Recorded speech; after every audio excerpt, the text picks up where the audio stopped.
Thank you, Mayor. I really have nothing additional to add relative to the agenda this afternoon. I would offer to council, I had written all of you last week about a potential scenario that could play out relative to a business in the southern end of the county and seeking some assistance with water.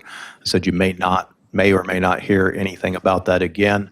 I will actually be in a meeting very briefly tomorrow morning about that issue, and it seems to possibly be coming together. So it may or may not involve any action by council, should it come to fruition, but I just wanted to advise that there is continued conversation relative to that. So that being said, I'll turn it back over to Mayor to work through the agenda.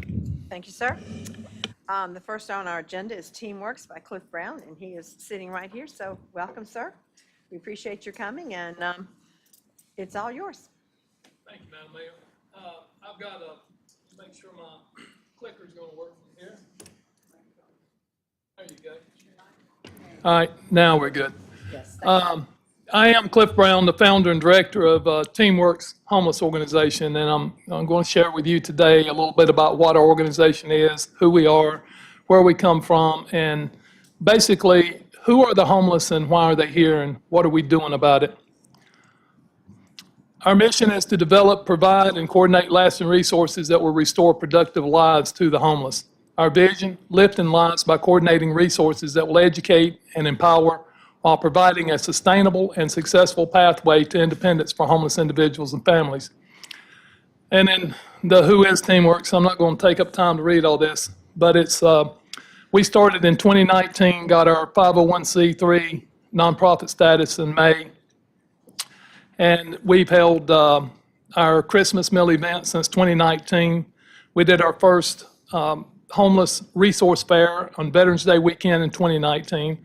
And then, of course, COVID hit, and that changed things around. But with our meal events, we did about 225 meals the first year and had over 100 volunteers. And this was a time when people told me, no one's going to come out at Christmas and help you. You're on your own. Well, we turned away volunteers, and we had bukus of people that we fed, give clothing, hygiene, gifts to.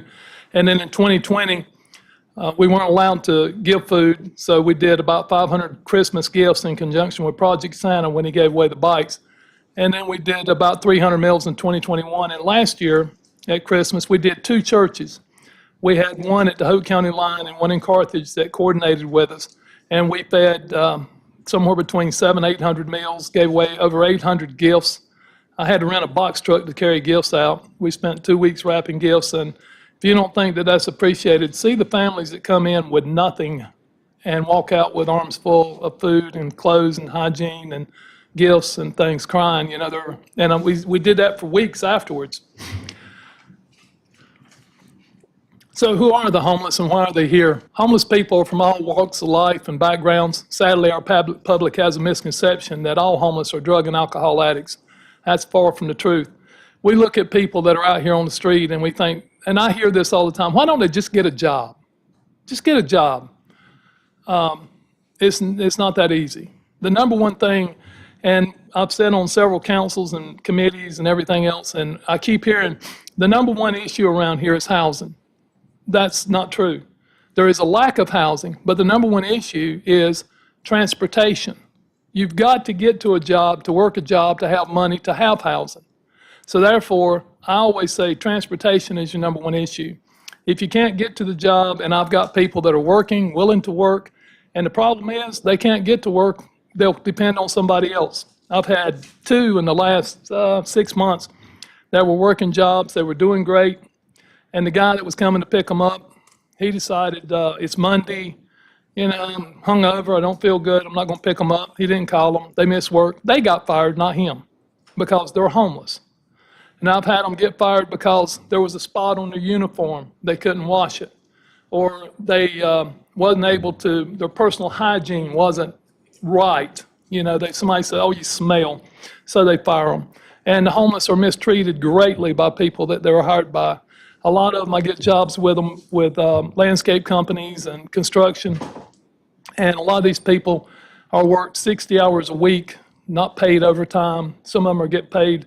One guy was working with one of the car companies here. He was working anywhere from 6 to 8 hours a day. The guy would pay him $20, $30 a day and say, well, I fed you. You know, and they're just abused. So it's not always about just get a job. It's not that way. Most of us are only 2 to 3 paychecks away from losing everything we've got. I did a little survey of people that I know, and these are people that run agencies, and I said, how much do you have in savings? If you today lost your job or didn't have a paycheck, how long can you survive? And one of them said, I've done this. 6 weeks, I lose everything. That's how much money I've got. I don't. And that's what is happening right now, is we're seeing so many people that have come to the streets as homeless, that can't pay the rent, or they were on subsidy where they were paying $400 a month, and they got a $3 raise at work. Lady at Christmas, happened to her. She had $3. She got a little raise at work. She's a clerk in a store. Her rent went from about $400 to $875. That's ridiculous. She had to farm her daughters out to relatives to take care of and feed because she couldn't afford to do anything but pay rent. So she came to us after Christmas with her kids, and she had her 3 brothers' kids too. And just to let you know the situation, this was like 3 weeks after Christmas. They came in and looked at our store, which is right down the street here. I'd invite all of you to come down and look at it. It's right behind the BP station. My goal was to make it look like a small Belk's, and when you come in, it's clean, it's neat, we got great clothes. We give everything away, we don't sell. We have hygiene, sometimes we have food. The Moore County Leader Institute built a food pantry, put it out front, so we try to keep it stocked. It stays empty though, people are always looking for food. But they came in, we gave them a bunch of clothes and food and hygiene, and we had a lot of gifts that were left over from Christmas. These were secondhand gifts. And the kids were just looking at them. So I asked Mom, I said, did they get anything? She said, nothing. I handed each one of them a big trash bag, and I said, do me a favor. Make that pile disappear. And you should have seen 6 little girls. They were squealing so loud, it was like you were in the middle of a concert somewhere. And they loaded up on toys and things, and I've had to help that family 2 or 3 times during the year with other things, gas cards and whatever else we can provide. But these are the type of people we're seeing out here. These are the ones, and the number of women with children. I'm probably getting, on average, 2 calls a week, mothers that are being evicted that have 1 to 6 children. One called me the other day, she has a 1-year-old, 3-year-old, 7-year-old, and a 9-year-old. She said, I am nowhere to go. I've called everybody else. There is no resources available. Everybody's told me to call Cliff Brown at Teamworks. I said, we don't have shelter. I'm trying to build one, but we don't have it yet. I can help you with clothes and hygiene, some food items, things like that. She said, well, if we can just get a hotel room. Well, we can't afford that a lot of times either. I spend $8,000 to $10,000 a year on hotel rooms, and I try to be selective what I do with that, because everybody calls wanting a hotel room just to go somewhere and take a bath or go in and wash your clothes or somewhere to lay down for the night. That's not a fix. It's a temporary solution for the night, which I'm glad to provide with 100-degree days and women that have small children. And when it's cold out there, I'll spend $3,000 in a weekend putting everybody in a hotel. It's expensive. And the hotels, I don't know if you've noticed, but we've got new owners in town that have the hotels. My rate went from $69.99 with tax, $83, to $104.50, and told you're lucky to get that. So I can't even afford to do any more with that. We have, hit the right button here. Homelessness can happen to anyone, even you. When the economy turns down, natural disasters, fires, accidents, it can untether everybody. In 2019, I had people laughing at me when I told them, you know, we're going to see more homeless out on the streets in the next year or 2. They said, the economy's great, man. It's super. Why would you think that? I said, wait. What happened the next year? We had people coming out everywhere. We were getting calls left and right. everybody that was helping me said, oh, I can't go out, it's COVID, I've got to do this, I can't be around people. Do you know, I was out there every day taking food and stuff to the homeless in camps. Not one of them, not one of those people got sick, not one. And now people say, oh, well, they isolated. No, there's 12, 15 in the camp, or there's more, and they're transient. It's not because they were isolated. There's a lot to what goes on in this society that we have to work with. And a lot of us live paycheck to paycheck. And I spend a lot of time and my money helping the people out here. We need the resources. Can I ask a question? Yes, please. How are you funded? Right now, I'm begging. I go on my Facebook page, which you got in your packet, and I'll say, I've got a family of 4 that we need to get in the hotel, or I need a car repair. She's got bad tires, a flat, can't get to work, or, we need groceries. And people will donate through our PayPal site on our Facebook page, or they'll send a check to our post office box. So I'm just out begging. We do not get the CARES Act money, the government grants like everybody else, and all this other stuff. United Way, nothing. No. And my wife just told me yesterday about a group in, I think it was Laurinburg, that was asking for money to buy a truck so they could have showers and laundry and bathroom on it. Well, we're working with the coalition, Steve Phillips over here. We've been trying to get this done for a year and a half now, to provide trucks with bathrooms and showers and laundry. And our goal is to have 4 of these around the county go on a cycle so that we can get people. Now, the number one thing I keep hearing is, can you get me somewhere where I can shower? I'd like to take a bath, wash my clothes. And there's some that I'll take home that I trust to be there and do that, not many. And I tell people all the time, don't take people home with you if you don't know them. I just don't. That's not a good move. I retired from the Department of Corrections, so I'm going to tell you, people sometimes they aren't what you think they are. They can be nice and sweet to your face, but they'll steal from you when they get to your house. So I always tell people, be careful of what you do.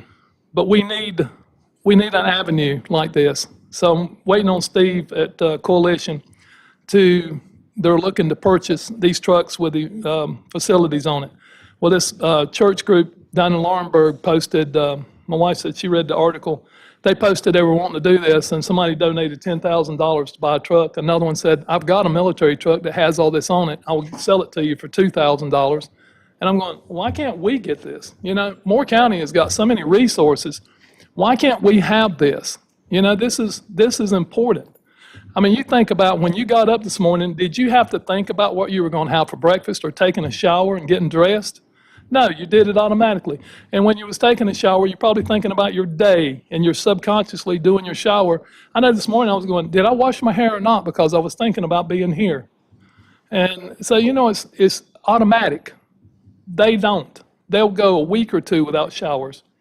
And the best I can do is give them wet wipes and soap, washcloths, jugs of water, and ask them to clean up the best they can. And there's no bathrooms. So that comes, getting ahead of myself. TeamWorks is the clearinghouse that provides multiple like-minded resources that deal with homelessness to assist those unsheltered and help restore them to productive lives while making sure no one falls through the cracks in services. We have a lot of other services out here that do things for people, but once you finish that service with them, you're done. That's it. You move on. And what happens? You go through a drug rehab program, and let's say you go through the program. Where do you go after the program? You end up going back where you were at while you were on drugs. I see the cycle repeated so many times. And these are people that I'm hoping that we can get out of the woods and off the street, and they're trying. But then when you have nowhere to go and you're down here, your self-image of your confidence level, your whole inner self I see the depression every day in these people. I hear them talk about how bad it is to live like they do and not to have anything to look forward to. And they say, we want to work, but we can't get there. We don't have a job. We don't know where to go. So they go out, and it's called flying a flag, not holding a sign, they're flying a flag. So while they're out there, they're begging for food.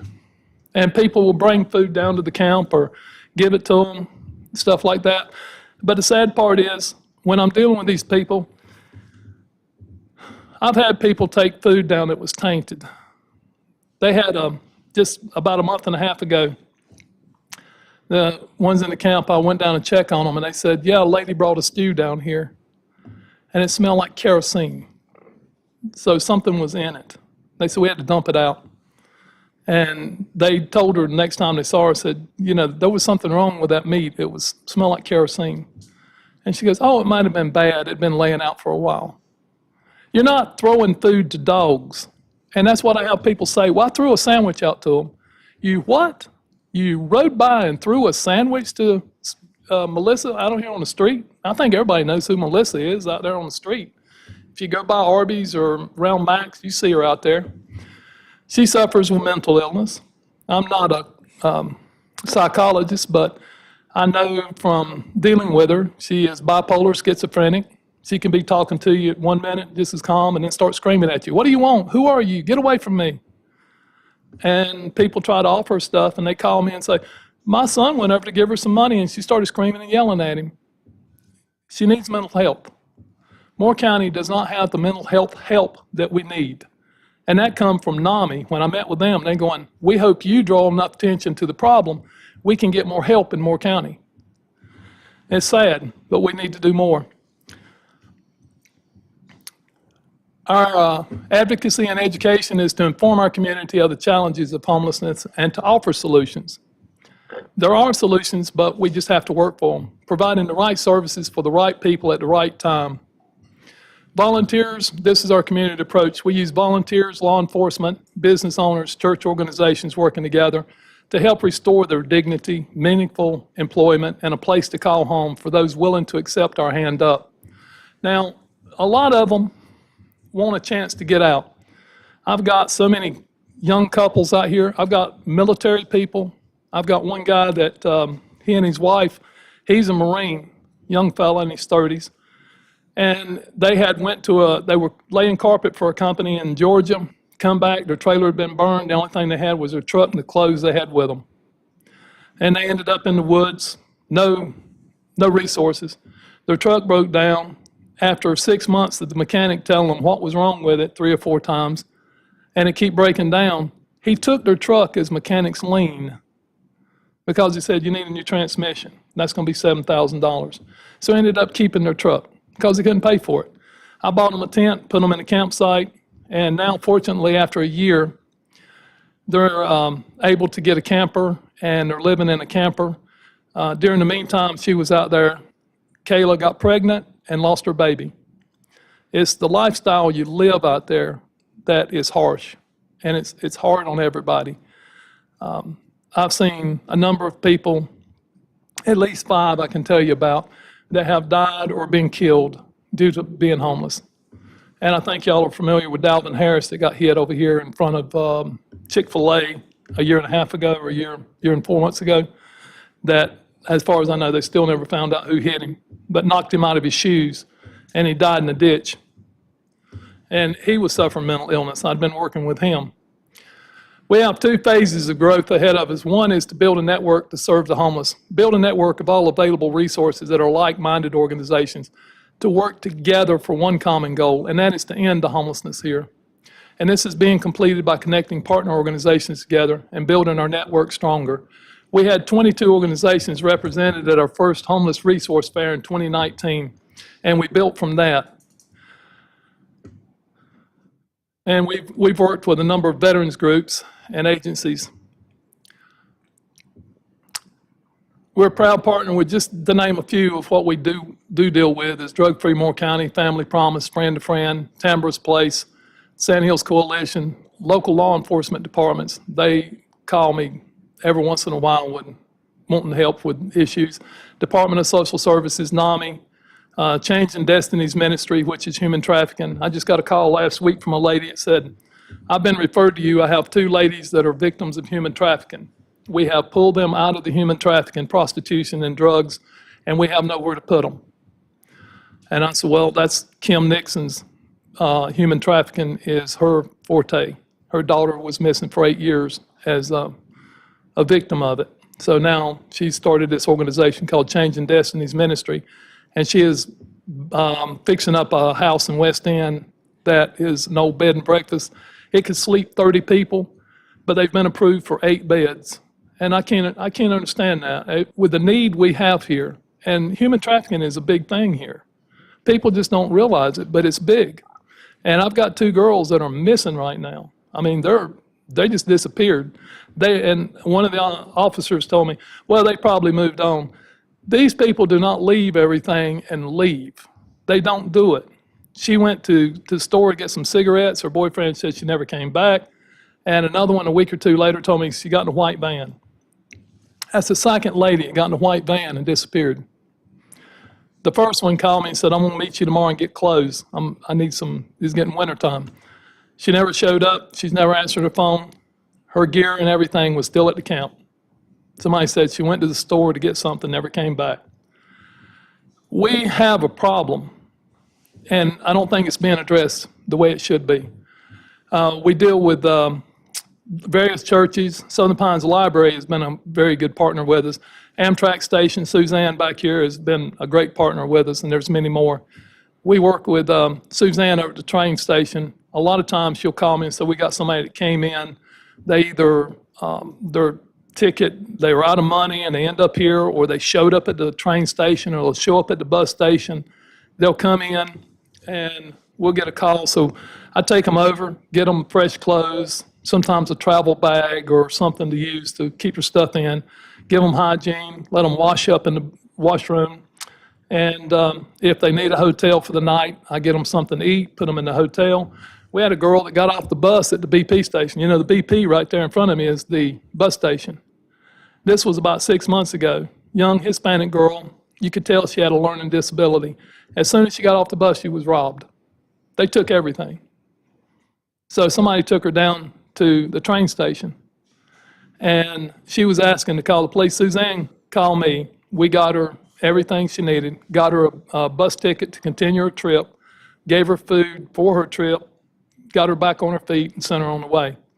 So that's what we do when we can manage those things. And we have so many more things we deal with, but I'd be here for hours trying to tell you.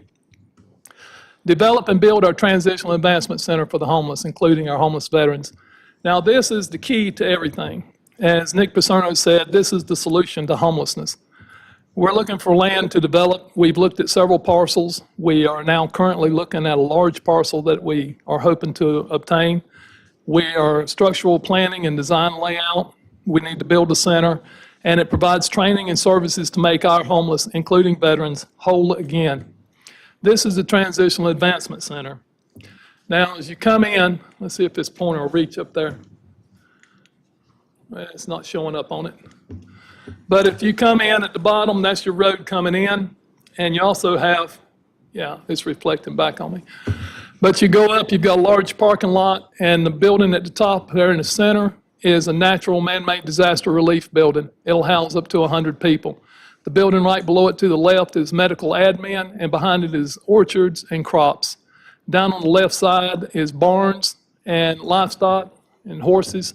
We have tiny homes that surround the compound. The tiny homes at the top are fenced in for families, and the buildings in the middle are facilitations of bathrooms, showers, and laundry rooms. They're going to be scattered throughout.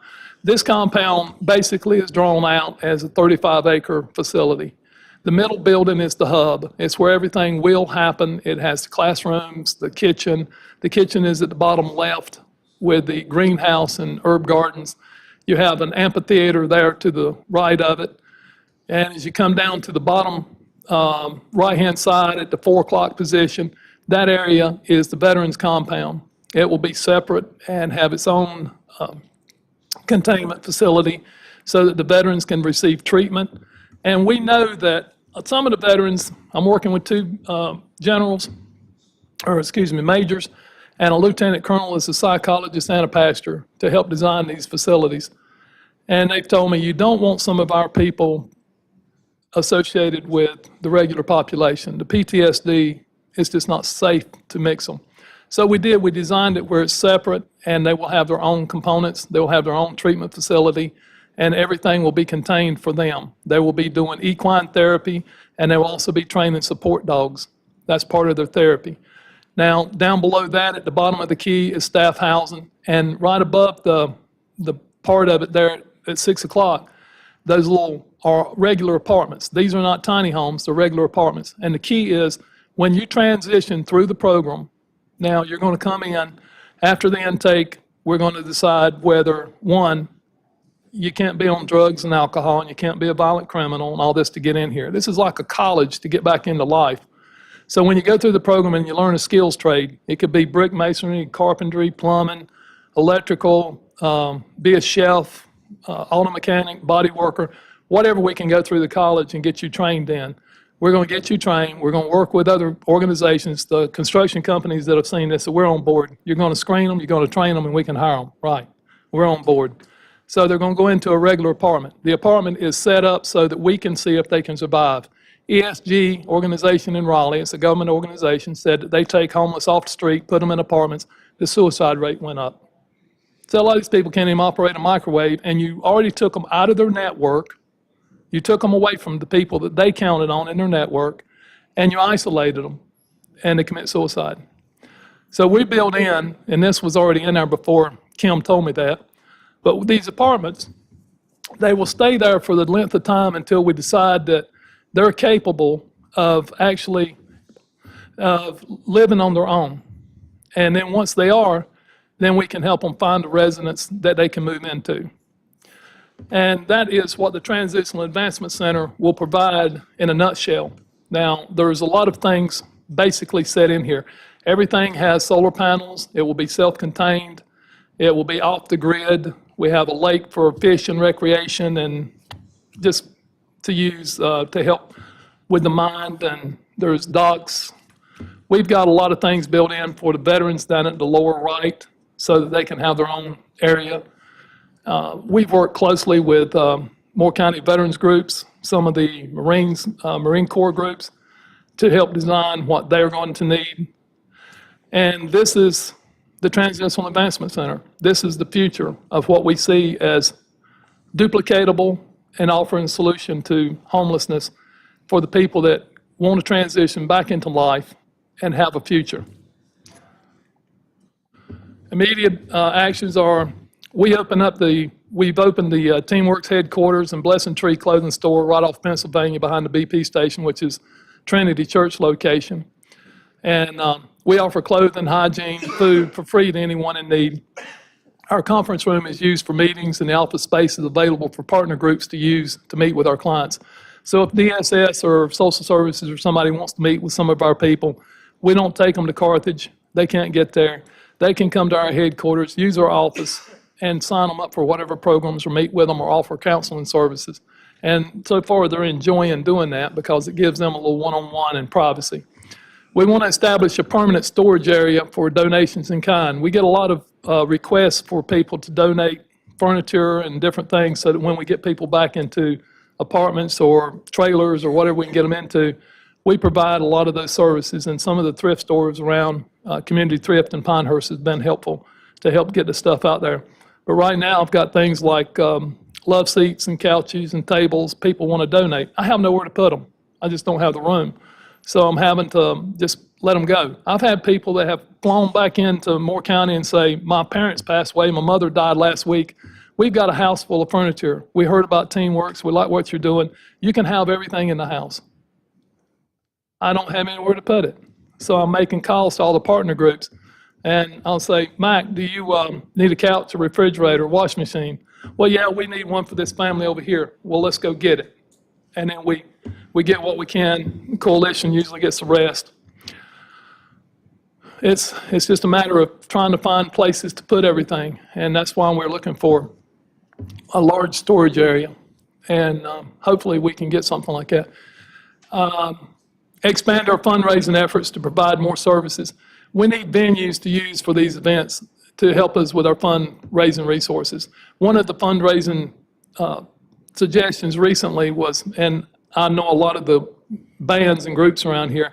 They said, let us do a concert to help you raise some money. Well, Neon Rooster did one back in the winter where the group donated their time, and we raised like $700 through donations. We need a larger venue, something in the area where we can actually do controlled venue so that we can charge to get in or get sponsors for it and have a place that we can do fundraisers. We have participated at Spring Fest for 2 years. We did Unity Fest, the Hello Summer Festival in Bass, put out our literature and let people know where we're at so that we got clothing and hygiene and stuff that they can have. We want to provide a location where we can establish a safe site for the homeless to stay until they're able to regain self-sufficiency again. We see a lot of females and kids on the street as homeless, and they suffer sexual abuse, assault, threats, robbery, humiliation in public, drug and alcohol addictions, and several have died as a result, as I've already told you. We have a number of people, young ladies, that have told me they've been sexually assaulted, and I ask them, did you report it? There's no need to. Nobody believes me. I'm homeless. I just have to deal with what's out here. Or they'll trade sex for a place to stay or something like that. We have to work closely with these people. The children are in danger. And there's even been one child that they were molested, and the parent ended up leaving town because her life was threatened. It isn't safe for homeless, even in a vehicle. They've been harassed and constantly. I used to get calls about every 2 hours. I'm sleeping in my car, and the cops are running me off, or neighbors are coming down, harassing me and beating on the doors. I have nowhere to go. Where can I go and safely park my ride and sleep? And you know, the churches aren't wanting to cooperate with that. I said, why don't we just park at a church so we can have the lights in the parking lot, and they might have access to a bathroom, and we can provide services. We can take them food. We can look after them. And I'm told we can't provide those services because of liability. There's too much liability involved. Well, my question is, why can't we sign a waiver or do something to help facilitate this? But I'm not getting the help from that. And we have to provide a place for a shower and to wash your clothes and bathrooms. That's the big thing. To make this happen and end homelessness in Moore County, we need your help. Volunteering and donations can make a lot of difference to the lives of many in need. Providing land, buildings, and resources that can facilitate our efforts to end homelessness in Moore County. And the homeless trend, as we've seen, is increasing rapidly. Moore County residents are now 70% of those we deal with, probably a little over 70%. And I've been asked that at a number of meetings I've been to, how many are Moore County people? And I'd say between 70 and 80% of the people I see out here are Moore County natives, or they've been here for 5+ years. And they have family, but because of some of the family situations they've been in, they're not allowed to be back around family. Matter of fact, Southern Pines Police called me 2 weeks ago. We got a young lady in her 20s and 30s or late 20s.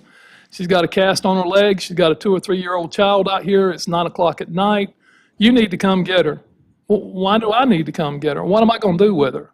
I don't have a place.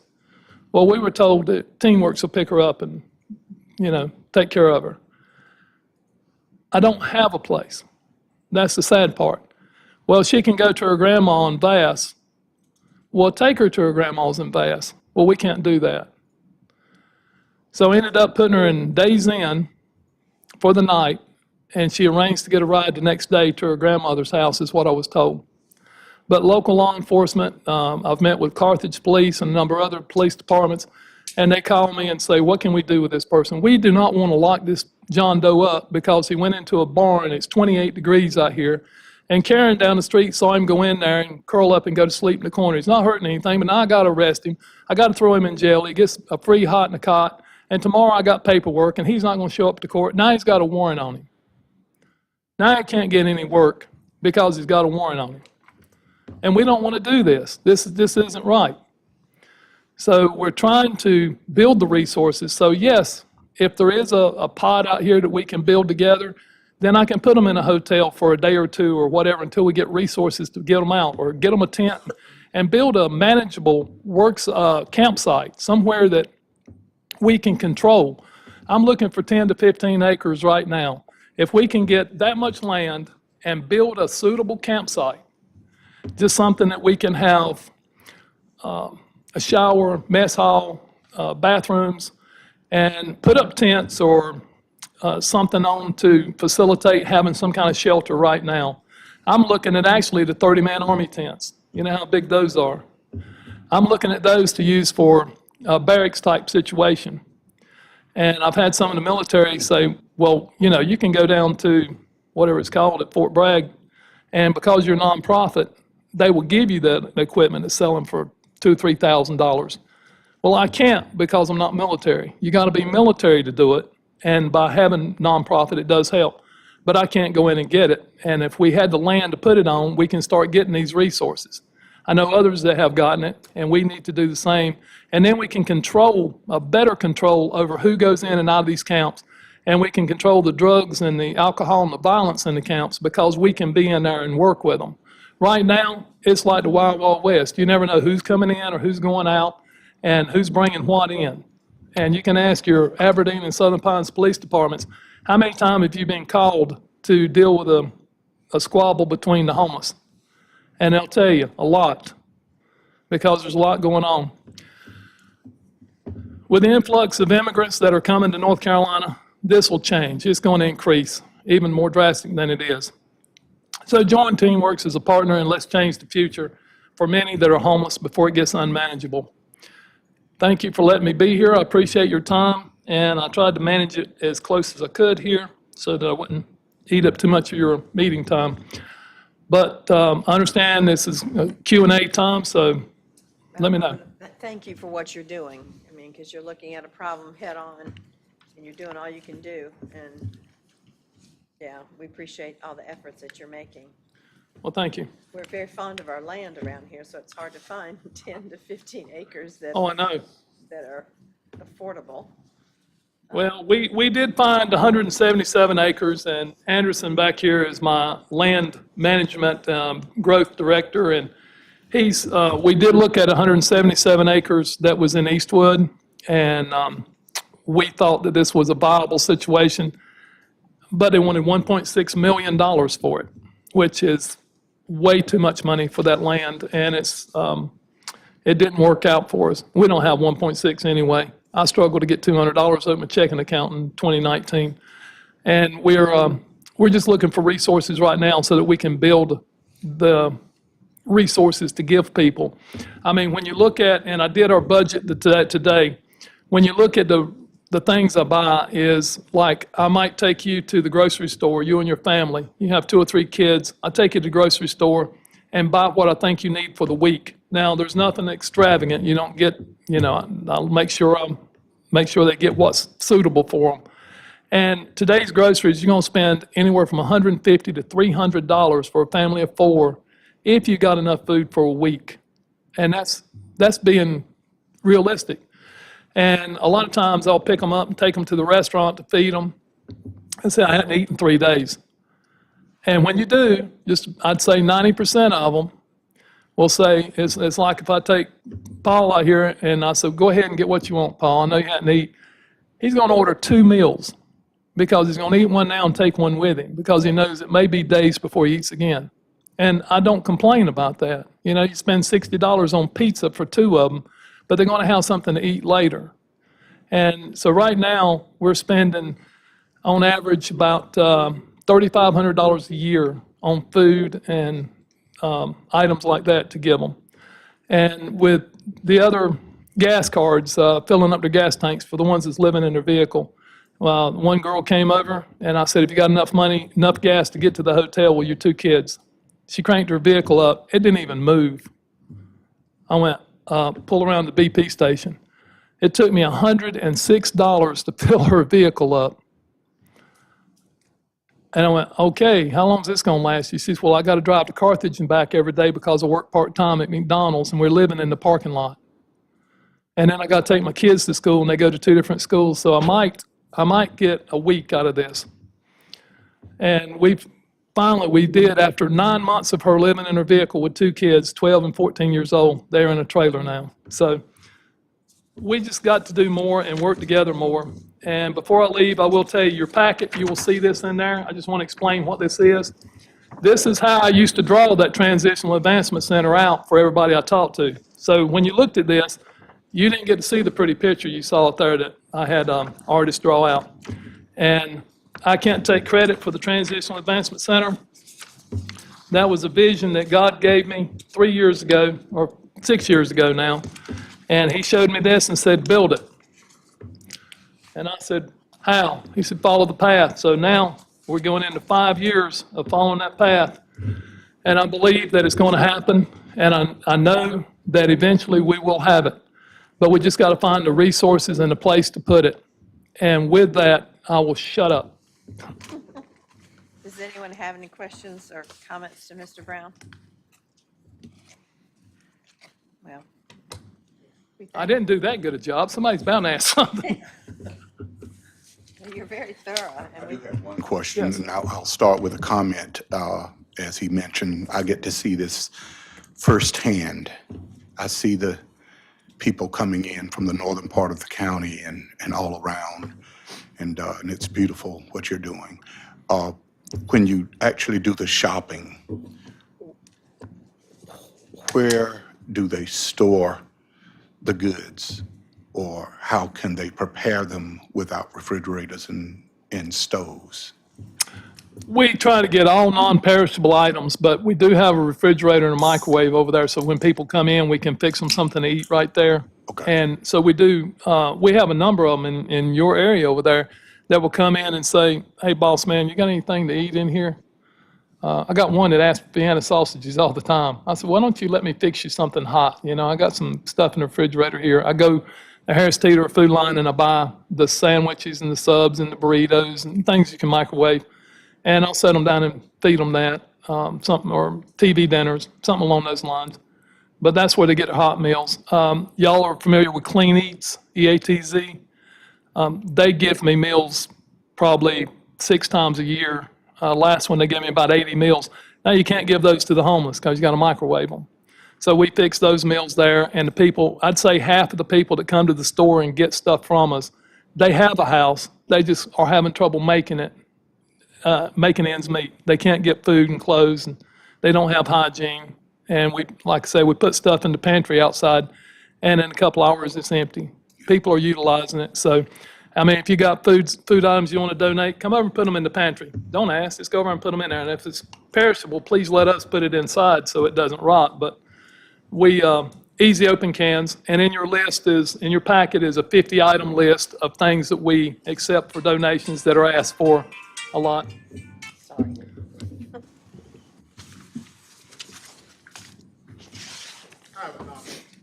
Yes, please come forward because we need to hear you on the mic if you don't mind. Could you state your name? I know he introduced you, but. Well, I'm John Campbell. I work with Daymark, okay? And I work with the homeless population in Sanford and sometimes here. I want you to understand that some of the homeless people are domestic violence also. Military wives who've been abused, girlfriends, what have you. And they're homeless because of that. So I want y'all to understand, I want you really to feel that, because I get a sense that some don't really understand or don't care because it's not their problem. A lady came to me and gave me a testimony about her thing, and I'm gonna leave it at that. She didn't care about the homeless either. Had her savings and everything. During COVID. COVID hits, she gets sick. Okay, I got my savings. Well, then you can't work. Then she ended up living in her car. All right? And then living in her car, like he just said, you ain't got a place to park. Get up out of here, you're trespassing. Now, she had no intention to help anybody homeless because, hey, I got it made. Until it happens to you.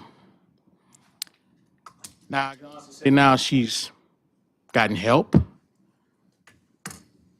God told her to go inside at Walmart and get a candle. A candle. What's a candle going to do for me in the car? Scripture. Be that light. Because you never know what's going to happen. So that's my point in saying all that, because I see them up in Sanford every day. And they're coming from all walks of life. Because one guy lost his job because he came to a company, good job, but they had a problem with the FBI. Come to work? When did you come to work? Your job's padlocked. They ain't got no investigation. You didn't know. Good job. Paying $250,000 a year. Gone. Just that quick. Put his kids through college. He ain't got nothing else left. So, food for thought. Thank you. Thank you, John.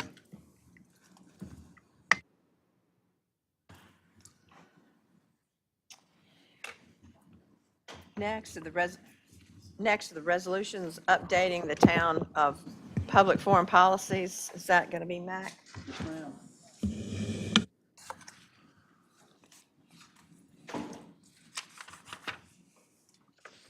This will not pull at your heartstrings nearly as much as that.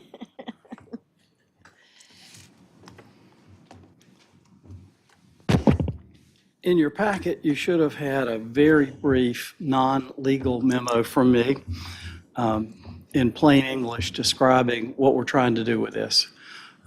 This started with two things. First, we have a First Amendment auditor here in Southern Pines, very nice gentleman, and we've worked, the manager and I and some department heads have worked with him very cordially, and he's been appropriate and useful and helpful and not aggressive.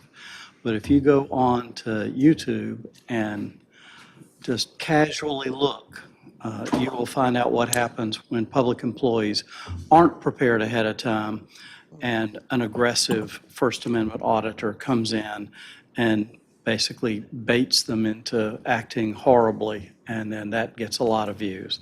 The worse they act, the more views it gets. The other thing that precipitated this was our librarian is on a listserv with other librarians in the state, and libraries have been picked by some of the First Amendment auditors across the state for specific attention, and they were being fairly aggressive. And she came to me and said, what can we do? And asked me a series of very specific questions that came up in the listserv. Said, can they do this? For example, go behind the service desk at the library and look in drawers and look in offices and look at the computer to see who's checking what out. All right, for that, there is literally a statute that prohibits anybody from doing that. That's privacy protected. But the rest of this is happening all across the country, all across our state and in our area. So with the manager's help, we have gone through with the help of the UNC School of Government. Two professors up there had already done a bunch of the research for us, which was very helpful. And when I wrote them and asked them specifically about libraries, which weren't mentioned in any of their 7 published pieces, they wrote me back a 4-page letter describing all of the issues that go with libraries, and that was very helpful. When we drafted the resolution, all of the department heads have reviewed it to make sure that we've correctly assessed their buildings. And now it's before you to say, we think this is a good preventive measure. It is designed to keep us in line with constitutional principles, but also reasonable protection for our spaces and our employees and our operations. That's the short version. What can I answer for you? It's very interesting reading this whole document because I was totally unaware that there are actually people that scout around and look for first right amendment. I mean, I had no idea. I appreciate you doing it. I've seen some of those videos, and I think the biggest thing is, as you mentioned, first staff is just aware of the rules and what it kind of quells a lot of the issues when you don't bait that response. And this is very helpful that they all know what that is. And this is informational for me to kind of see about the limited public forum versus private. And so thank you for doing this. And Remind you of your law school days? a little bit. And for bringing it to the attention of everyone who works in any of these buildings, which is a large portion, I guess, of our public-facing town employees. So thanks for bringing this to everyone's attention. Yes. This will be on your agenda next week. Okay. And if you pass it, which we hope you do, then the manager's office and I and Bruce Rosenberger will work to get signs printed and put in the appropriate places in all the buildings that describe for people what's a private place and what's not. Yes, thank you. So we'll be prepared. That is extremely helpful, because I think most of us are just not aware of that. So this will be on the September 12th agenda? Yes, ma'am. Okay, perfect. Thank you. Any questions for Mac? Thank you, sir. Thank you. Mac. Yes, A ma'am. First Amendment auditor, is that a self-identified, position? Okay, great. Self-appointed. Yes, Thanks. ma'am. The next is the MPO Memorandum of Understanding, MOU, and the meeting update. Is that Taylor, or is that? Do you want to lead, or either, well, we simply put this on the agenda following last week's meeting, and to Anna's credit, there's actually a really good piece in the pilot, I think, that breaks down what I'll call the two remaining items of discussion or controversy. But I had sent all of you a few weeks back, and in fact, it might have been early last week ahead of that Thursday meeting, just a draft MOU that was going to be discussed at the meeting. It was, in fact, discussed, and Ann and Taylor were both present. I know Ann had to leave just a little bit early and probably before some of the controversy broke loose. But bottom line is, as far as I can see, subject to Taylor having a little different interpretation maybe, there's two items that are still under debate or discussion. One having to do with the implementation of a weighted voting formula. And for those not familiar with that sort of terminology, the suggestion or the current MOU in its draft form would suggest that everybody at the table will have one vote, and everybody represents each of the municipalities along with Moore County that were stated by Federal Highway Administration to be a member of the MPO, plus Foxfire, because the group brought them in, along with representatives from DOT and their board. So what would happen in the instance of a weighted vote is that, as it's currently drafted, someone would make a motion for those, each member gets one vote to move an item to a weighted voted formula. That would have to be seconded. That was a change that occurred last Thursday. So the recommendation is it takes at least two members of that, I believe it's a 9-member committee, to want a weighted vote, at which point then the weight of the vote for the Pinehurst representative and the Southern Pines representative would be 3. The weight of the vote for the Aberdeen representative and Moore County representative would be 2. And then the remaining members of the committee would continue to have their one vote. The philosophy behind that is that in the case of Southern Pines and Pinehurst, based on their percentage of overall population within the MPO, that's why they would be at 3. Aberdeen and Moore County, because of their population percentage, would be at 2, everybody else at 1. So I guess a similar or a comparison could be drawn to your U.S. House of Representatives versus your U.S. versus your U.S. Senate. It's just a question of everybody at the table has one vote until it is felt that because certain individuals at the table represent a far greater percentage of the population affected, those individuals would be granted additional weight to their vote. This is handled in various ways throughout the state and the country in MPOs. In some scenarios, a larger entity might in fact have, rather than a weighted vote, they might actually have 3 appointments to the committee. Obviously, Moore County being its overall size, we barely qualify as an urban area to even be in this scenario. Trying to get quorums together and asking very much part-time elected officials to attend additional meetings and things. It generally works cleaner, and particularly with smaller MPOs, which this definitely qualifies as.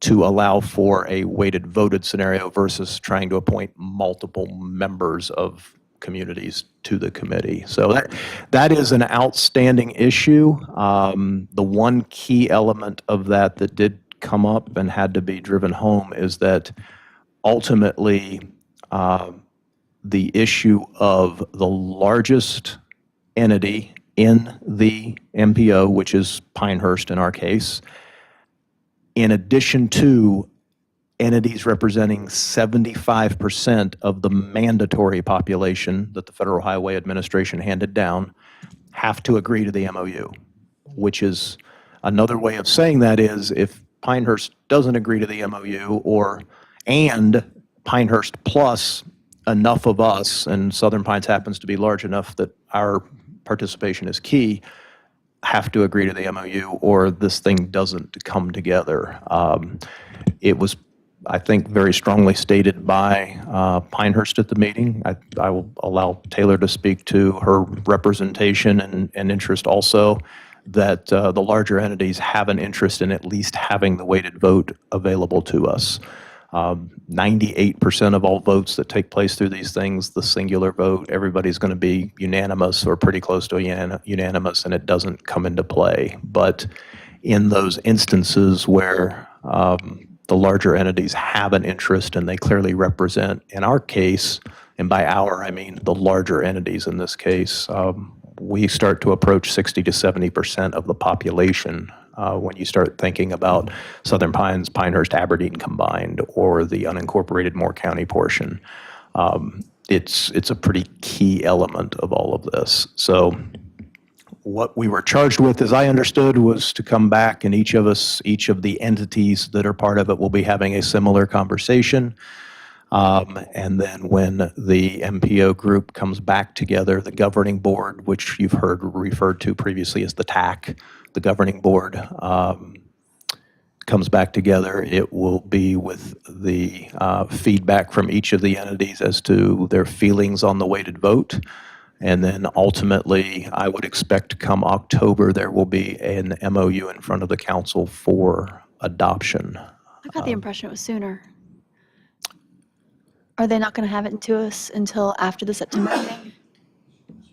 I guess I thought that we were each going to take a new or updated version of the MOU to the town, like to our council, for approval with updates on the voting. But if not, it may just be discussing the voting and the TCC. The reason I assumed October was I know Pinehurst and at least a couple of other of those entities had said that they didn't meet again until September.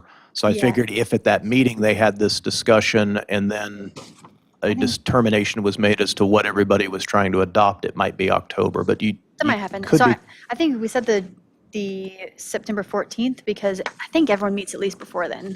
But you're right, it may just be those two issues. I won't interrupt. Go ahead and you can go. Are you talking about the TAC adopting it or the governing board or? Yeah, I thought that, Because ultimately the MOU comes back to each of the councils. Yeah. So I think we're saying the same thing. I Okay. think your TAC, We your are getting governing more board formal. would approve a version maybe at the 14th, which would then turn around and come back to the various municipalities, for final approval. presumably in October, once all of them meet their calendar. All the municipalities got their delegates together.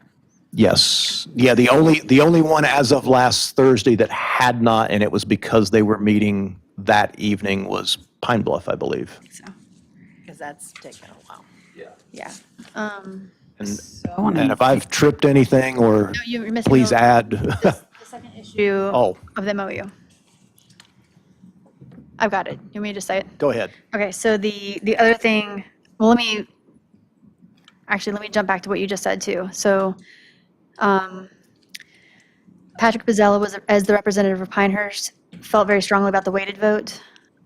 I told him that I felt like we would probably agree that the weighted vote would make sense, being that Southern Pines represents 26% of the population of this area. I feel like we have to have a vote that at least weighs our citizens. Go ahead. And you were going to talk, you had suggested, and I wonder why it's a bad idea. The change name. Well, yeah, that too, but I was going to ask about the weighted vote at all times? Because it seemed like a funny argument to me that it was going to be contentious. When it was contentious, we Yeah. would use the weighted vote, and I thought, well, that's a little bit bizarre. I know. So I can understand that if everyone agrees all the time anyway, it's easier just to have an equal vote. And then if you have to pull a weighted vote, in my mind, if you have a weighted vote at all, you might as well just use it all the time, because would- if it's unanimous, it's still unanimous. Right. But that's okay. And So I think, well, it seems like it would ratchet up the hostility if you said, okay, well, this was going to be bad, so we're going to go weighted. Yeah. So But I don't think know, what is it's- your feedback and your feedback on that? if we have an equal vote and then you require a motion and a second to move to a weighted, I think what it will do is spark the conversation among the members about why someone disagrees and why, I don't know, maybe the conversation can go on about, I see, okay, I don't know, about the topic before you actually take the weighted vote. that's a potential advantage. Yeah, that's actually one. Also, again, a lot of this stuff, is unanimous over time. I think the philosophical approach is that everybody around the table is equal until they're not. We which are the sounds Sen- kind we of are the odd. Senate until we're the House of But I'll Representatives, use the yeah. example of something as straightforward as the governing body selecting its chairperson. Is that something that a weighted vote should necessarily be applied to? I mean, there are things, but it could work either way. Like I said, in those instances where communities get, for instance, 3 seats based on their population, obviously they're already voting on a weighted basis at that point. In the smaller entities, it's generally more of a, look, we've got this tool over here if it's absolutely needed. But And if Pinehurst wants, if they prefer the weighted vote, and we like the weighted vote as is a tiered system, so single vote and then weighted vote with a motion second. Us and Pinehurst is already 63%, and if we need 75, that's only 12% more, which means either Moore County or Aberdeen or some combination of the towns will get there. So I don't think that's going to be that big of an issue. yeah, We did change the name. It's now SAPO, S-A-P-O. And then the TCC, which is like the staff board or staff representatives. right. Does that sound like a fair way to Yes. say it? Okay. Among the staff board that's going to meet, the TCC, the personnel committee was something that was going to be discussed. Was that the second issue you had? Or was it something else? 3 to 4 members rotating. Yeah, no, there was that one, but for some reason I was thinking it was something else. And the personnel board, the entire purpose to that was an effort by Mr. Sanborn, and I think it was a worthwhile effort to try and get at any concerns that may exist over, well, if Pinehurst is going to serve as the LPA, which means that the director and any staff are technically Pinehurst employees for purposes of payroll and retirement and all those good things. It was to, at the very least, try to set aside that, oh, they'll only do what Pinehurst wants them to do. The idea of the personnel board was that with the hiring, with the performance evaluation, with, God forbid, any disciplinary types of things that would take place, that there would instead be a committee that would include others. Jeff had put that forward in the draft as being the managers of the 3 largest entities, Pinehurst, Southern Pines, Aberdeen, 3 largest municipalities. He used specifically the term municipalities. That became somewhat a point of contention, and again, it was in there to try and evade another point of contention, and it created its own debate. And Reagan's suggestion that it's a rotating board with Pinehurst always having a constant position because this person is going to be working. yeah, village the rotating office. board was not my suggestion. not? Whose was it? I don't think it was my suggestion. I was the one that came back in and said, if you're going to rotate Oh, it, okay. at the very least, the entity that has the LPA should always be on the board. Yeah. It would make no sense if this is a Pinehurst employee for some other purposes that Pinehurst wouldn't have a seat. And I said, if I'd feel that way if it were Aberdeen or it were Southern Pines or if it were a Triangle J or somebody. So I think there's going to be something worked out where there will be a rotation built around that, and that will ultimately make its way to the draft. And I know I don't want to speak for Jeff. I know in my mind when I read the initial draft, I think part of the idea of using managers in the three largest municipalities is there are many entities involved in this that don't even have managers and don't do a lot of hiring or interviewing or such as a result of that. So it was really in an effort to just try to have people involved with that have some familiarity with human resource law and techniques and things. So, and I did make the suggestion beyond just the host entity having that seat at the table.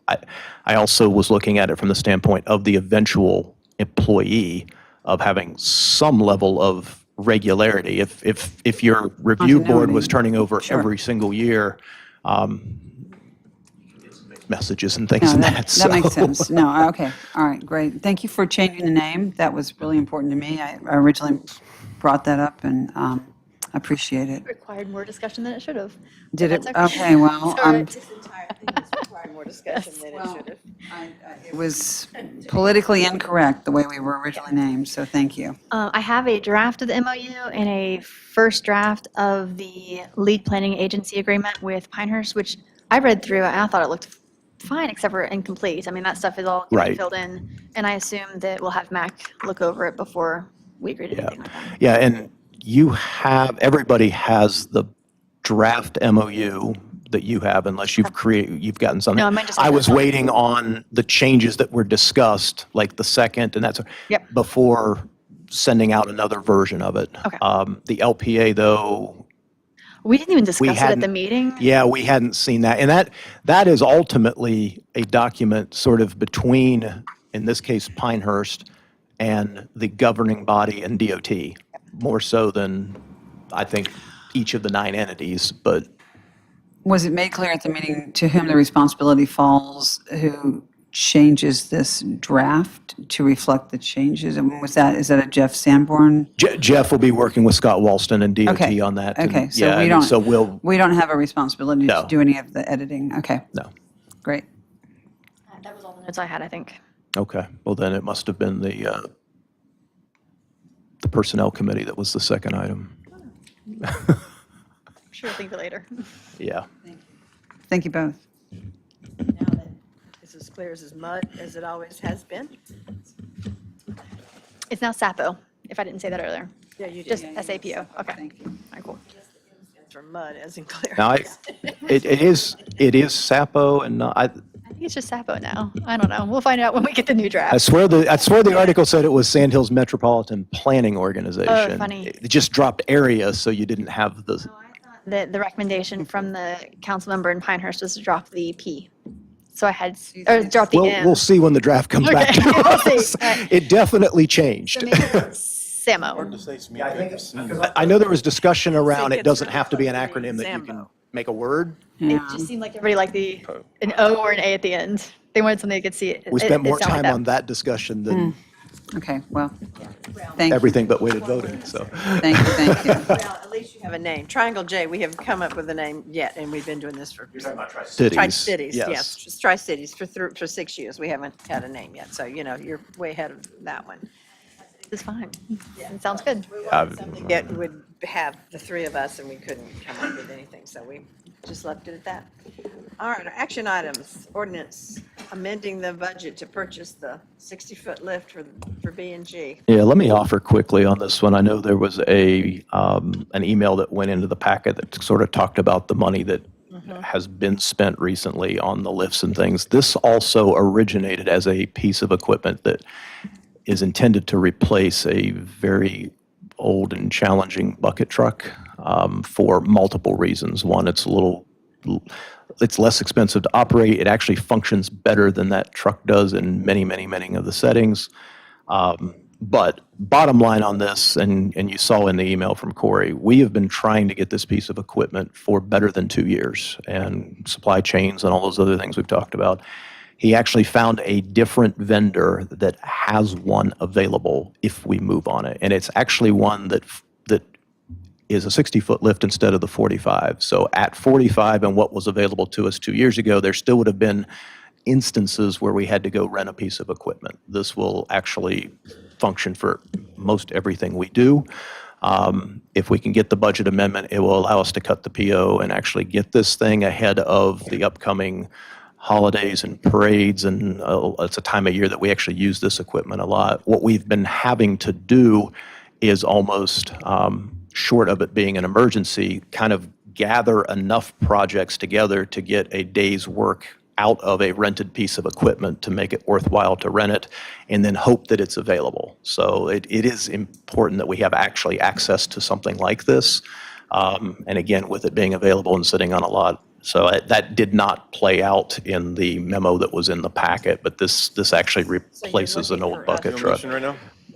Yes, and I should add, this is money that, because we were being told at the time we were developing the budget, a majority of this amount was money that we had intended to spend by June the 30th. So except for the addition of the extra $17,000 to get from 45 feet to 60 feet, this doesn't have the bottom line impact on your available fund balance because the budget showed that it was going to be spent by June 30th, so we're carrying it forward into this fiscal year. And we've already done that. You said, you need a That's motion. what You need a that- motion for the remainder. The motion will move this in, yes. Okay. So Make it's- a motion to approve ordinance 3001, amending budget for the 60-foot lift for buildings and grounds. Second. Can I ask a question? So the $14,438 that we've spent on rentals, what is the time frame on that? Is it since January? Is My it understanding next is that's or- year to date, yeah. Okay. Yeah. And then what's the years that, like the I don't know the right way to say it. How many good years do you get out of a truck like this? Oh, what's the lifetime of this? Yeah, because we haven't owned one of these, it hasn't appeared on a replacement schedule. I will get you that answer, but I anticipate it being pretty significant. I mean, the bucket truck itself, which I wouldn't expect to get as many years as I would out of this, has got better than a decade on it and probably even maybe 15 years on it. So let me get an answer to you on that. All right. Okay. Council, we ready to vote? Aye. Aye. Next is our roundtable discussion. Somebody must have, I have lots, but do you have something you want to go? I do. Okay. I think it was just little stuff.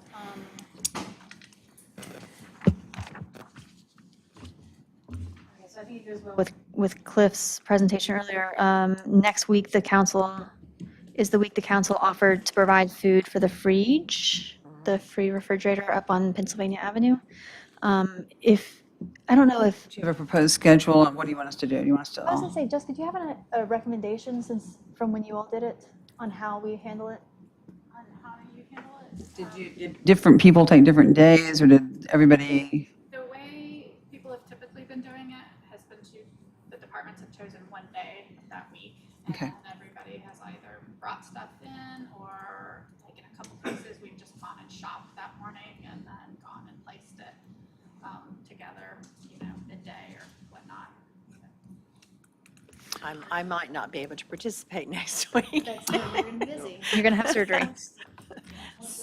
School. First day of school is Monday. Well, no, some schools are already back. First day of school of our school is Monday. Why don't we do Monday? I'm good with Monday. Why don't we kick it off? Mac, is it an issue if more than two of us show up at the Frege at the same time? Okay. Okay, well, good. That's just you happen to be there at the same Yeah. time. So I am busy dropping kids off at 8 a.m., otherwise I'm free. So should we just all make a commitment to come by at some point that day and Yeah. add to the plethora of? Works. So it doesn't that sound necessarily like- mean if we all yeah, show up at the same time? right. That works, okay. That's out in front of the Douglas Community Center, or the Coalition. The coalition, right. Is that good? Yeah, Works for me. I will try. Don't, You have surgery on Tuesday. yeah, and don't be hard on your knee any more than you have to be. I've already abused, so yeah. So I'll see what I can do. And then the other thing was, I think the council at some point would like to review staffing for the planning department and mention the stress on the planning department at our August meeting. And then the next day in the paper, there was an article about, not the same comment, but about how the planning departments are just under a lot of stress. There's a lot going on. And so I was hoping to get an update from Reagan today on that. Certainly. And Jessica and I had met with BJ, I'm going to say 10 days ago. It might have been 2 weeks. And then we actually attended a staff meeting with the planning staff yesterday morning. But BJ's finalized or is in the process of putting the final touches on a job description for a plan or two, and the intent is to have that ad out in the extremely near future. So it'll be added to the jobs available, at which point then it simply becomes a question of how many applicants and when the right one comes along. So hopefully it's shorter than longer, but Will you forward it to me when you get it? Because the one of the veteran organizations likes to put those out, and Okay. they feel like it could be a good fit. So if you'll Sure. send it to me, I'll pass it along to them. okay, we'll see that that gets done. Which is a perfect segue into two of my, well, actually four of my 5 issues. Number one is regarding lumens and the fact that we just jumped through all the lumens hoops last month. I would be really interested in, probably this question goes out to BJ, whether or not there's even time for us to enforce or at least regulate what's going on and send out enforcement letters, since it sounded like we now have a lumens standard of 15, and apparently some people with 50. So can you talk to me about, and I will yield to you if you tell me this is impossible time-wise, but is it possible, is there anybody on the staff, or can Bill Pate volunteer to do this now that he's an expert, to go around and measure the lighting and, This is the night owl. He could probably. right, there we go. Bill and Paul could be a subcommittee, yeah. So that's my first question. That is something we can do. You know, that there are a finite number of gas stations, fuel stations within our jurisdiction. You know, taking an average reading at night is something we can do. If it's a priority of the council, then yes, we have a code compliance officer that can do this and then send follow-up notices to those that are in excess of the. Well, I think it's Is it not important picking me that up? I'm better. we acknowledge right now it's only a priority of Van Peterson, so we probably need to make sure that everybody else thinks that that's important to do, but I think that's important to do, so. We'll add, the only reason I mentioned if it's a priority of council is because historically, we primarily allocate resources towards complaint-based enforcement. So we don't, with the exception of temporary signage and a few other things that we need to stay on top of, there aren't a lot of things that we go out proactively looking for violations. We mostly respond to complaints because of the fact we have one code compliance office in that officer position, and that position can stay more than busy with just fielding complaints Right. and helping with other things. So yeah, Right. that's why I offer that as a caveat if it's a priority of the council. Because Okay. with And that said, yeah, if it's a priority of the council, we'll go out and proactively look at whatever is an issue. Yeah. Okay, and I think at this point I yield to everybody else as to how you feel about it. Yeah, I mean, if the time, if we're going to do it, it's sort of a right time in this general vicinity of changing the rule, yes. But I know driving around looking and seeing ones, I will say the ones that were way high, surprisingly, I wasn't like, oh yeah, I know that station. It's going to be way high because it's obvious. It didn't stick out as much as I would think it would. So if there are things that are way out of line that the officer needs to address, do that first, please. But you know, if she's in a downtime or there's an opportunity where we can use the change to just send letters or try to get everybody more in compliance, then absolutely. Know that we've decided this is what it is. They'll self-regulate and change their bulbs. Who That's a knows? good suggestion, yeah. But They might say, oh, I didn't know that. We just put something up there, you know. Yeah, it actually, a fairly straightforward first round would be to identify all those that have fuel canopies that operate after dark and mail them a courtesy letter saying, hey, this is just to let you know this standard exists. We ask you to please come into compliance. At some point in the future, we may conduct an inspection. that sounds great. Okay, that sounds great. All right, thank you. Also, again, realizing, you know, we want to be fair and make sure that this applies to everyone, but there are circumstances, if there is a particular fuel canopy that's in a place where crime is most likely to happen, you know, should we bring them, quote unquote, into compliance when, based on their location, customers and/or people serving in those places could be harmed. They'd feel less safe. Yes, because I know of one place that kind of shines. You can see it from 20 miles away. But when I pull there, to get gas, for some reason I feel safer there, And it's, and I can imagine, Right. in as much as we do have differences in, like in the historic,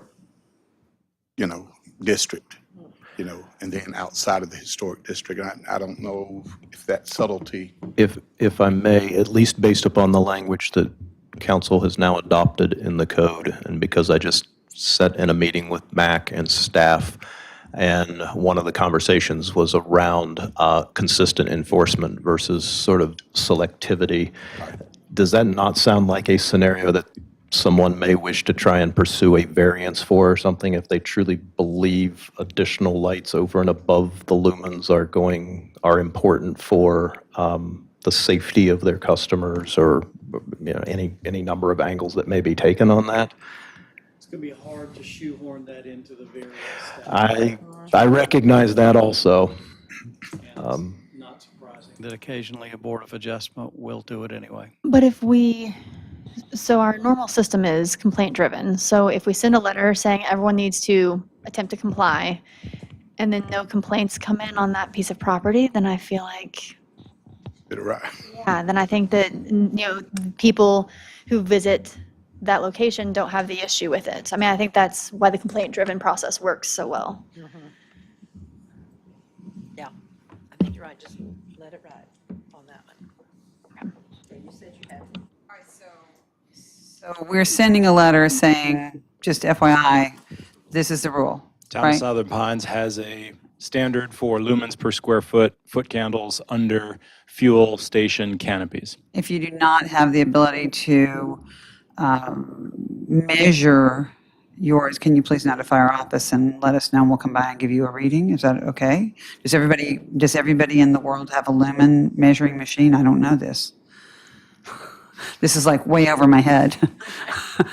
So I think to make an offering that we would come and give a clean read on that would be really cool too. We are happy, we have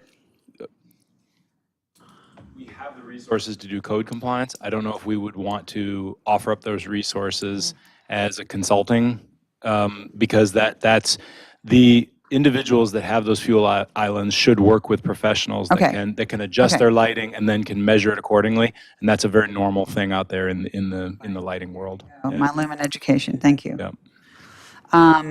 Number two, I just have a general question because we're coming upon, CLRP is happening, and we're going to be to UDO changes and proposals. And my question is to both Reagan and BJ.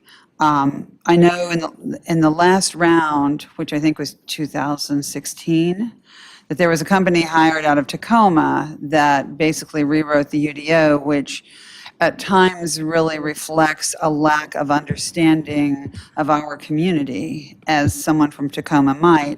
And my hope is that, we yield to what our planning department wants, but my real hope is that our planning department hopes to be involved in writing that. And I want some feedback on whether or not I'm way off in left field, or whether that is something that the planning department would be drawn to, want to participate in, number one, and number two, have time to participate in the drafting of the UDO changes. Well, for clarification, and I'll yield to BJ because we've had a lot of conversation about the UDO update. The UDO was actually a 2013 project. The 2016 was the last update of the CLRP, which Okay. for the most part was an update of the work plan in the CLRP. There weren't a lot of changes to the plan itself. Okay. BJ, you want to tackle the early conversations we've had relative to the UDO? Yeah, and let me attempt. First of all, let me mention that my daughter is going to be a freshman in high school this coming year, and she's very excited for back to school night tonight, which is at 5:00 for freshmen. And Yikes. she would like her dad to accompany her. She asked me if I was going to be there, and I said, before I knew that I was going to come to work session, I said, Absolutely, absolutely. And then I had that opportunity to come to work session, and in an unfortunate coincidence, I promised her I would leave work at 4:30. And so the conversation that's taking place with us, Let's I have 5 go. minutes, but I wanted to make Right. that the one. The items deal with BJ They do, planning. but we can talk about it within council, but this is probably the most important one. to hear. Okay. Okay, go ahead. Because back to school night is Yeah. the most important thing. Go ahead. First of all, thank you for the question. Number one, really an opportunity to talk about this. The way that I envision this is that, first of all, the planning board hearing coming up Thursday night is going to have a lot of great participation, a lot of great outcome. The planning board's going to have a lot of suggestions. It's going to come to you, the way it's going to come to you in September is that it's going to be the public review draft that's out there that's posted right now, and then there's going to be a memo that's going to say, the planning board looked at this, here's the list of all the things the planning board, a majority of the planning board recommended for modifications. So everybody's going to come to that meeting, they're going to all have their lists. They're going to go down their list, they're going to say, does anybody else agree that this is an issue? And if 3 others, 4 out of 7 agree, then they're going to put it on the list that's going to get forwarded to you guys. So what you're going to see come your hearing in September is this comp plan with this list of modifications. Then you're going to hear more from the public and you're going to have your own discussion. So in the end, I suspect that that's going to be quite a bit of stuff that you're going to want to contemplate, consider, and discuss about the comp plan, some of which may be related to Chapter 6. Because of that, there are certain things I know coming out of the comp plan are concepts right now that if the comp plan is adopted are going to be of interest to implement in changes to the UDO. The details of which though are still actually a little bit gray because it'll get worked out. To get now to the root of your question, what we foresee is, we put an amount in this fiscal year budget for consulting for comprehensive plan implementation. It is not enough to do a turnkey solution like you describe where a consultant comes in, you just say go, and 9 months later they hand you a modified UDO that has everything. Number one, we don't have enough money for that, but number two, in the budget, we didn't ask for that kind of money, and number two, it would result in something that has the risk of being disconnected from the local values and knowledge of staff. So what we did is kind of a hybrid where we're going to try to bring in some consulting assistance for certain technical things that the current staff lack, maybe architectural, identifying certain things that are the architectural vernacular of a certain character district, for example. And then we're going to use those. But staff is excited to participate in and wants to participate in to as much extent as we have the resources to do all of the different text amendments. They will be by topic. They will be, it's not going to be something like 6 months later, we're going to have a UDO that's just everything from the comp plan is now implemented in it. If you tried to bring in something like that, there are so many individual controversial things, it would just be a disaster. So what we're going to bring it in is by packages of topics. If it's a highly controversial thing, it might be 3 topics, and 2 are easy and 1 is tough. But we're going to bring them through systematically. We're going to bring them through probably, I'm thinking quarterly. It probably won't be every month, but it won't be once a year for sure. It'll be something like quarterly. We'll bring through the next package of amendments. And if this particular package in any particular quarter has stuff in it that is controversial, say you're working on multifamily standards, say you're working on architectural standards, say you're working on the sign code, say you're working on the landscaping code, we will workshop those things with individuals that care about that issue. And it's easy for us to find them because they're the people we work with. Okay, we have 40 seconds. Yeah. And what I would say, and I think everybody on council would agree with me, is it would be really great to get some feedback from the planning department as to what you guys would need in order to be able to participate in that. Because in my mind, you need to have some time set aside to be able to brainstorm and talk together. Go to your child. Thank you. I appreciate it.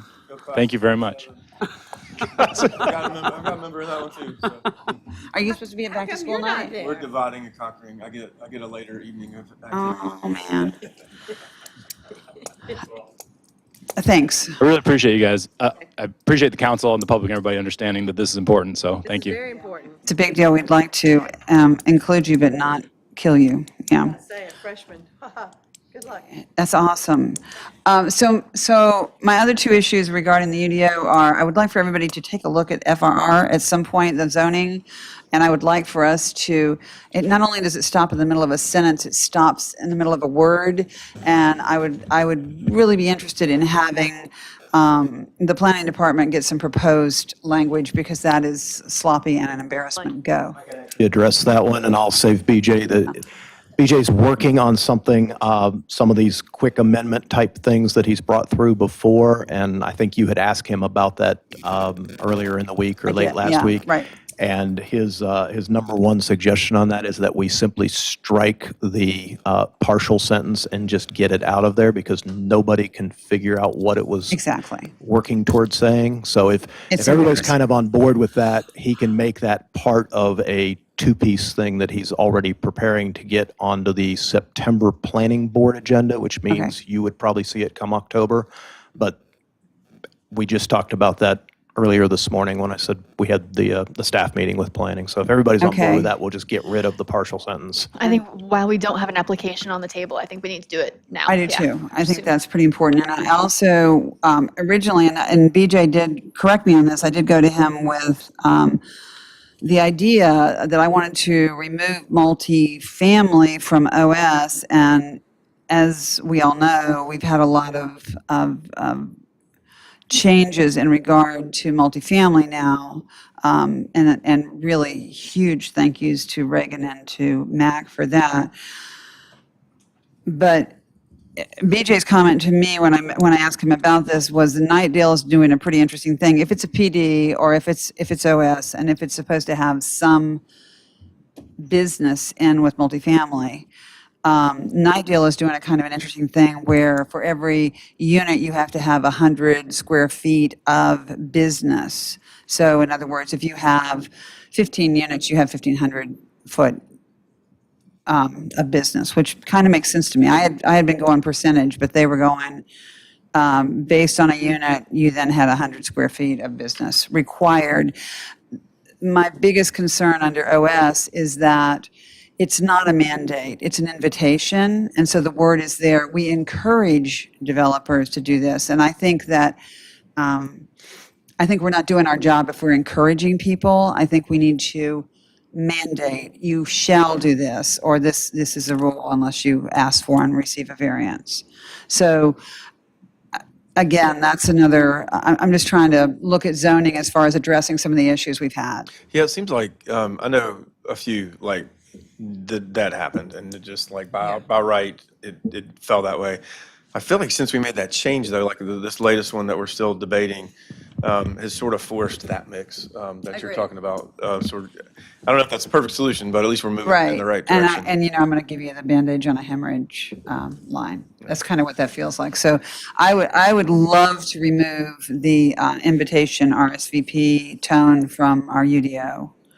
If our intent is that will be a mixed use area, I would love for us to provide the vehicle that indicates how we want that done, not to encourage a business. Does that make sense? Did anybody? Yeah, but I'm still trying to work on the 100 square feet of business. So somewhat slightly two different issues. And again, I had an opportunity to speak with BJ about this in advance.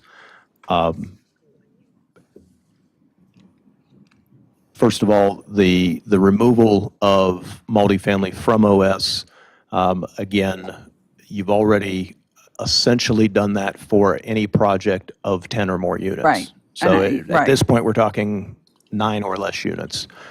Does that mean that we leave it in mixed place? use aspect of things, and again, he offered the Nightdale scenario because it's one that Matt has talked about with some staff, just as an example of some things he's seen out there. I know BJ has already reached out to the Nightdale planning director to have a conversation about what that has resulted in. Okay. If it's resulted in projects, if it's resulted in nobody is doing anything in Nightdale, but just trying to get a feel for that because again, that's probably one of any number of approaches that may be out there. And that's the type of work that would be done in updating that particular section of the UDO when we come around to that. So Right. And I guess my counter to your statement that we've kind of dealt with that is, if we have kind of dealt with that, what is the point of leaving multifamily in OS at all? Why not remove it? in the event somebody is looking to do a project of less than 10 units, unless council doesn't want to see any Right. even less than So 10. I think- I mean, I think that's and- the whole, Right. And I know and- there's a lot of knee-jerk reaction to the Patrick's Point scenario Right. that went down, but that's a different animal than a less than 9 or less than 10 unit Correct. multifamily too, so. I would love to hear the follow-up. No, I would love to hear the follow-up from Nightdale on how that's working. Yeah, and we also want to be careful about blanket Right. superimposition based on potential in other areas. Correct. in I ways agree in with which you. They could be limited. So mainly, I'm throwing this out there. BJ said, "What is it that you're trying to do?" And I said, "I'm not sure." So I admit that readily, but I also think it's something we all really need to think about, and I certainly applaud your input there. So let's be thinking about what we intend to do. And I do feel strongly that I would like to remove invitations from the UDO. I would like for it to be clear. I would like for us to be intentional about what we're trying to do there. And when we say we encourage it, that takes all of our power to mandate away from us, which is not my goal. And my final thing has nothing to do with planning really, but kind of does, but I had the occasion this last week to be able to meet with some of our constituents at Longleaf. And there is a history about which I was unaware, and maybe you're unaware. This may be before your time too, but I understood that Chris Kennedy was setting up a meeting at Longleaf and then took a new position. And so we have gone forward with a potential project, and the meeting never happened. The meeting got scrapped. Chris left and nothing ever happened. So there's never been a meeting at Longleaf about anything that's going on. And so what people have to rely on is a very rudimentary drawing that is not at all where probably anybody's headed from the pilot, which was presented here. And we have done what has happened, I think, in what it appears to be historically, again, totally unaware, because I really thought that there had been a cleaner history than that when I jumped into this thing. But we have not discussed with folks who would be so impacted by that change at all, and they've had no input into it. And that is really bothersome to me. My word sloppy that I always throw around. My understanding from that last meeting was we are nowhere towards any point of no return. There's nothing to analyze, but hopefully there will be something to look at, because right now there's nothing to show anybody. But once there's full neighborhood, golf course, everybody, police department, everybody's going to see, does this make sense or not? And at least when I asked at our last meeting, at that point, if those drawings are just terrible, nobody can agree. And we all were like, yeah, we're not going to accomplish anything. We can still say no. We'll Right. be on the hook for some additional engineering fees.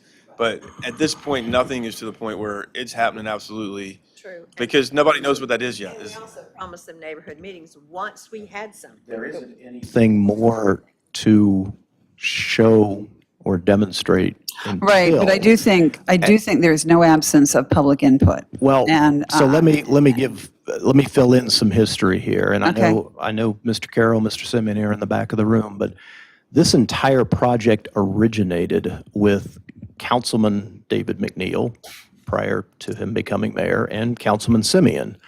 And it was Chris Kennedy sitting at this work session talking about the upcoming STIP, because he was the Southern Pines representative to the regional planning organization, and that's when DOT was going through their process and accepting projects to put onto the 10-year plan.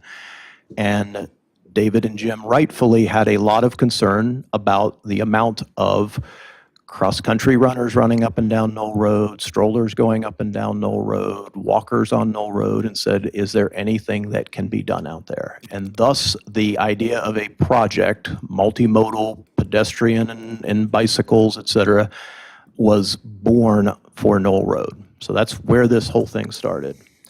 I'm not entirely clear what meeting might have been contemplated, other than it might have been the same type of meeting that we're talking about now, which is, let's get that initial engineering draft design. And to be clear, and I just talked with James about this because I received an email from Mr. Hugh Mensch, who's been involved in past CLRP processes and things out of Longleaf.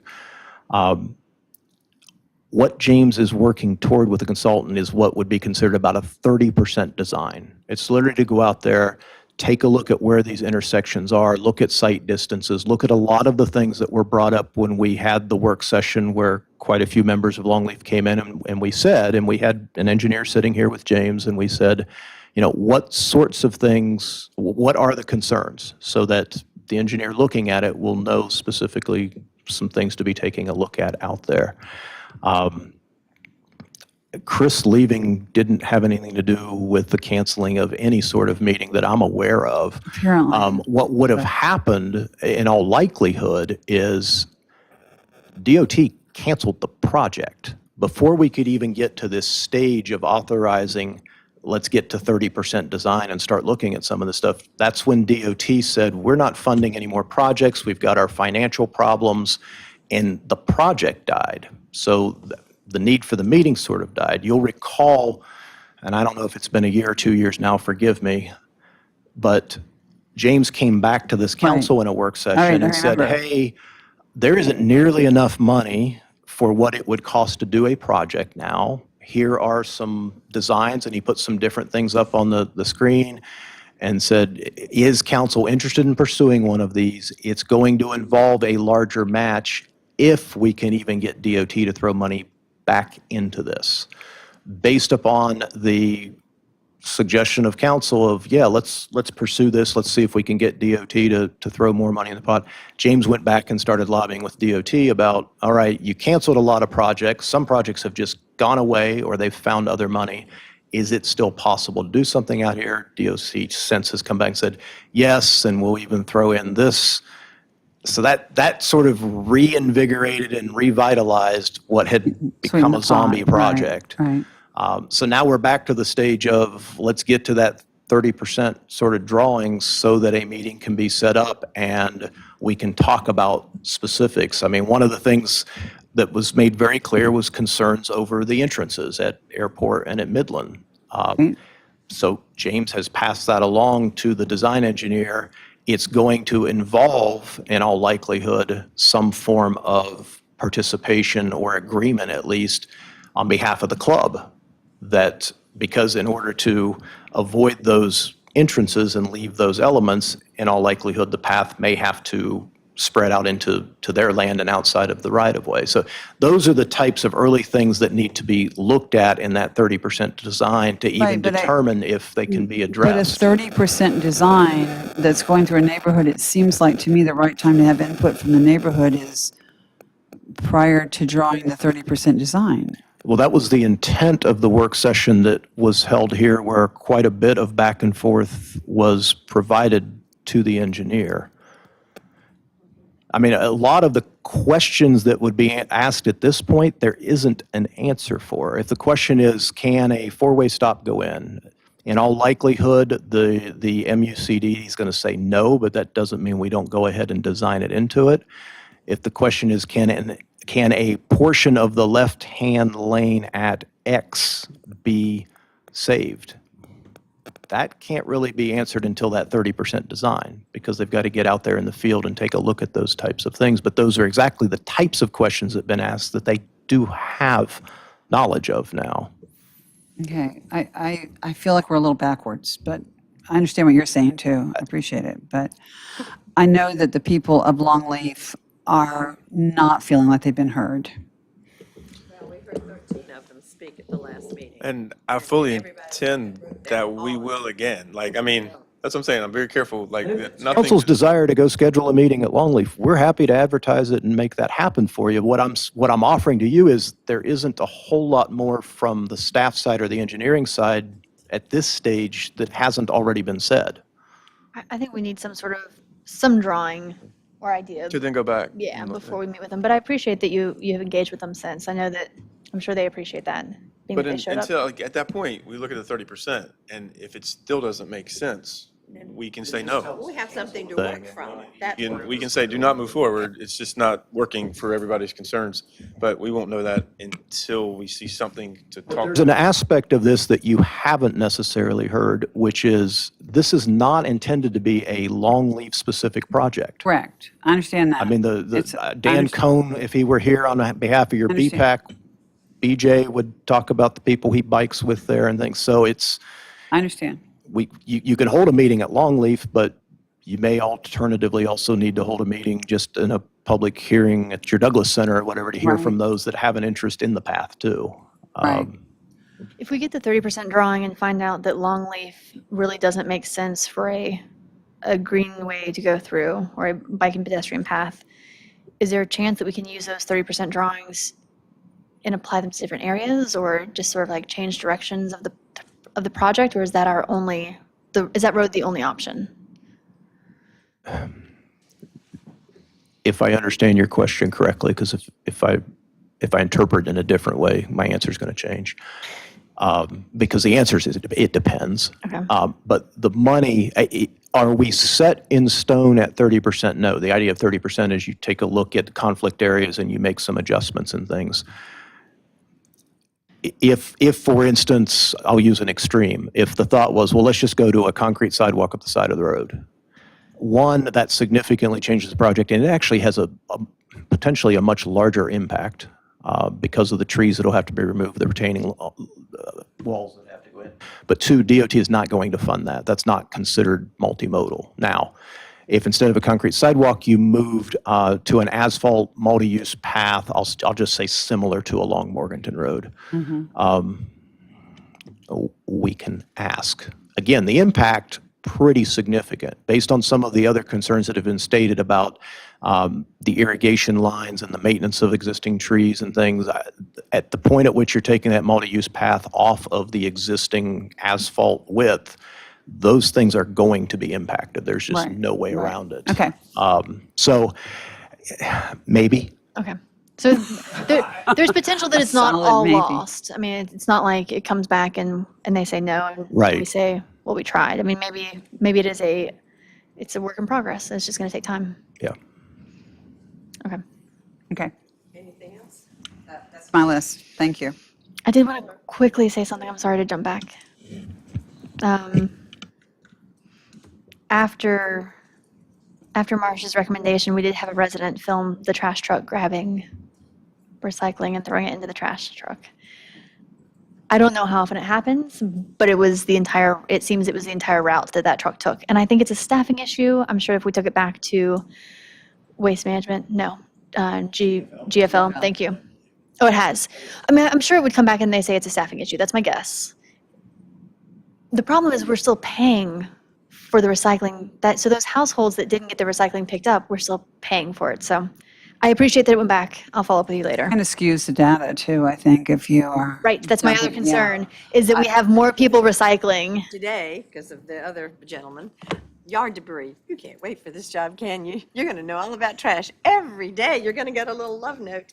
But I did get a thank you note because we actually, thank you, the guy that called. Got picked up?